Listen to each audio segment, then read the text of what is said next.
నమస్కారం అండి. మీ ఎర్రంరెడ్డి తిరుపతి రెడ్డి.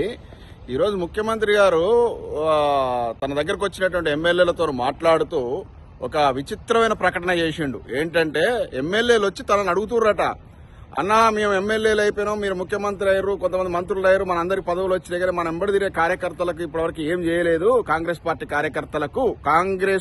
కార్యకర్తలకు ఇది నోటు చేసుకుని ఏం చేయలేదు, మనం ఏం చేయాలన్నా అని అడిగినట్టు. అడిగితే ఇక మన ధర్మాత్ముడు ముఖ్యమంత్రి గారు ఇవాళ అనౌన్స్ చేసేశాడు, త్వరలో అంటే జూన్ లోపలనే 6,000 కోట్లు మీకు ఇచ్చేస్తా, పప్పు పుట్నాల్లాగా అందరి కార్యకర్తలకు పంచేయండి, ఒక్కొక్కరికి 50,000 నుంచి 4 లక్షల వరకు స్వయం ఉపాధి కార్యక్రమాల కోసం మీరు డబ్బులు పంచండి అని. 6,000 కోట్లు ఎవరి అయ్యా? ప్రభుత్వ సొమ్ము. ఉద్యోగస్తులు పన్నులు కట్టినాయి, వ్యాపారస్తులు పన్నులు కట్టినాయి. ఇప్పుడు ఎల్ఆర్ఎస్ పేరుతో ఇవాళ చూస్తున్నా నేను, నోటీసులు వచ్చినాయి. మా స్నేహితులు పంపిరు, ఒక్కొక్కరికి 2 లక్షలు, 3 లక్షలు, 4 లక్షలు ఇంటి పన్ను చొప్పున ఇంటి పన్నులు అని చెప్తూ నోటీసులు పంపుతున్నారు. రక్తం పిండుతున్నారు ఒక్కొక్కరిని. మొత్తం వ్యవస్థలు మొత్తం నాశనం అయిపోయి అసలు మార్కెట్లో డబ్బు అనేది లేదు. మొత్తం ప్రజలంతా కూడా చాలా ఇబ్బందులు పడుతుంటే నువ్వు ఇప్పుడు 6,000 కోట్లు నీ కాంగ్రెస్ పార్టీ కార్యకర్తలు పంచుతావా? ఎవరబ్బడు సొమ్ము? జనపతి 10th బిల్డింగ్ అమ్మి కట్టు, మీ సొంత ఆస్తులు అమ్మి కట్టండి. ఒక్కొక్కడు ఇప్పుడు ఎమ్మెల్యేలు ఉన్నారు కదా, డబ్బులు సంపాదిస్తారు కదా కాంగ్రెస్ పార్టీ ఎమ్మెల్యేలు, మొత్తం 12% సర్కార్ ఆడుతుంది కదా. ఒక్కొక్కడు 10 కోట్లు 5 కోట్లు చందాలు వేసుకొని మీ కార్యకర్తలు దాదుకోండి. ఎవడు వద్దన్నాడు? ప్రభుత్వ సొమ్మును పప్పు పుట్నాలాగా పంచుతారా? అట్లా పంచిన వాళ్ళు ఏమైపోయారో చూసినా గవర్నమెంట్లు మన పక్క రాష్ట్రాలలో అట్లా కార్యకర్తలను పెట్టుకొని ఊరూరుకు ఒక ఏజెంట్ని పెట్టుకొని వాళ్ళకి డబ్బులు పంపించిన వాళ్ళు ఏమైపోయారో ఆ ప్రభుత్వాలు ఏమైనా గుర్తు తెచ్చుకో రేవంత్ రెడ్డి గారు. ఇది కాదు, గిదా పాలన నీ దగ్గర నుంచి ఎక్స్పెక్ట్ చేసింది. ఏంది కాంగ్రెస్ పార్టీ కార్యకర్తలకు ప్రభుత్వ సొమ్మును పంచుతావా? ఎవనబ్బ సొమ్ము అది? ఎందుకు పంచుతావు నువ్వు? ఆల్రెడీ 14 నెలల కాలం 1,70,000 కోట్లు అప్పు పట్టుకొచ్చినావు. అటుకొచ్చి మెగా సంస్థ, పొంగులేటి ఇటువంటి కాంట్రాక్టర్లందరికీ 12% కమిషన్ పంచినావు.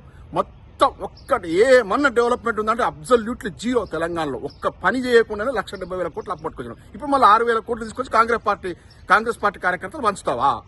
ఇదా నీ దగ్గర నుంచి ఎక్స్పెక్ట్ చేసింది? ఏం చెప్పినావు? వచ్చిన 100 రోజుల లోపల 6 గ్యారెంటీలు అమలు చేస్తా, ప్రజలను ఉద్ధరిస్తా. నిన్న మన పొన్నం ప్రభాకర్ మండల్లో చేతులు ఎత్తేసిండు. 2,500 ఎక్కడిది?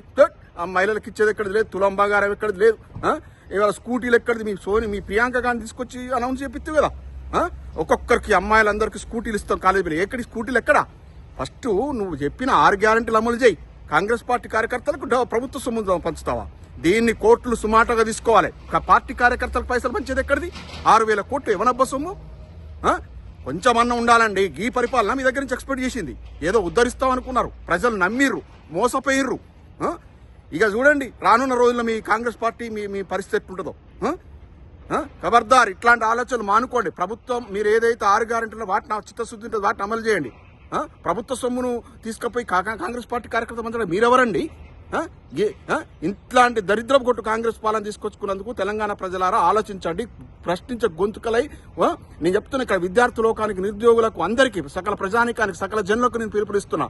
ఈ డబ్బులు పంచే వ్యవహారం కాంగ్రెస్ పార్టీ కార్యకర్తలు డబ్బులు పంచుతారు.